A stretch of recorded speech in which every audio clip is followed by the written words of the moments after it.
আসলে আমার জানা মতে আমার ভাই তো কারোর ক্ষতি করিনি, ওর কোনো শত্রুও নেই, খালি ওর মারলে কিটা, আর কেনই বা মারলে?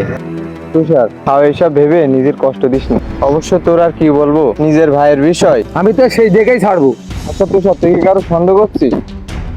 সন্দেহ বলতে, আমার ভাইয়ের ব্যবসা ছিল সুমনের সাথে, সুমন আঙ্কেল তো এমন কাজ করবে না। তবে এটা ঠিক, ভাইয়ের কাছে টাকা পেতো আর মাঝে একটু ঝামেলা হয়ে গেল শুনিলাম। তার সাথে থাকা, আমি বাজারে যাচ্ছি, ভাইয়ের কাছে একজন টাকা পেতো, টাকাগুলো দিয়ে আসি। তুই কি ভাটার রাস্তা দিয়ে যাবি? হ্যাঁ, এমনি যাই, এমনি শর্টকাট আছে। একা একা যাবি? আমি যাই তোর সাথে। আরে না, কোনো সমস্যা নেই, একা গেলি কি? আচ্ছা ঠিক আছে, তাহলে একটু দেখে শুনে যাস।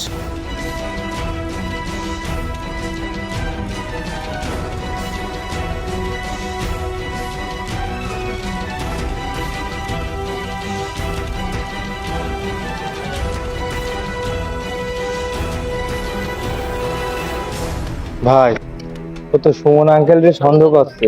ও এখন কোথায়? ভাটার রাস্তা দিয়ে বাজারে যাচ্ছে। ওর আজকে সেই দিন। আঙ্কেল রে বলবেন না? আরে আঙ্কেল, এই বিষয়ে আমি দেখতেছি, যা। আচ্ছা ঠিক আছে।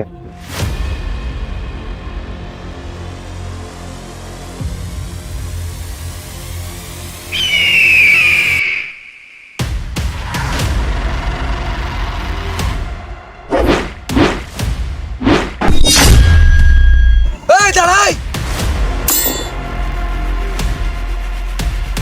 শিট!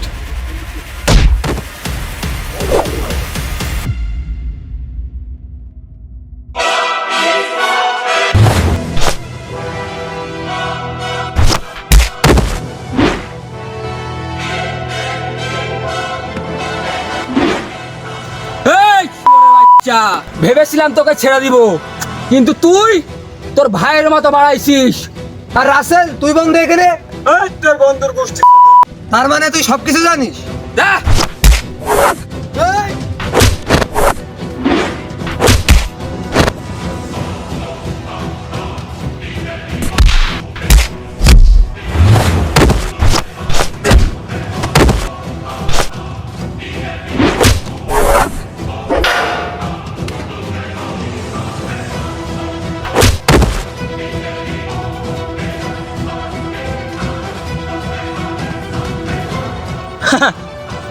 এত লাফাইছিলি না? তোর খেলা শেষ তোর ভাইয়ের মতো।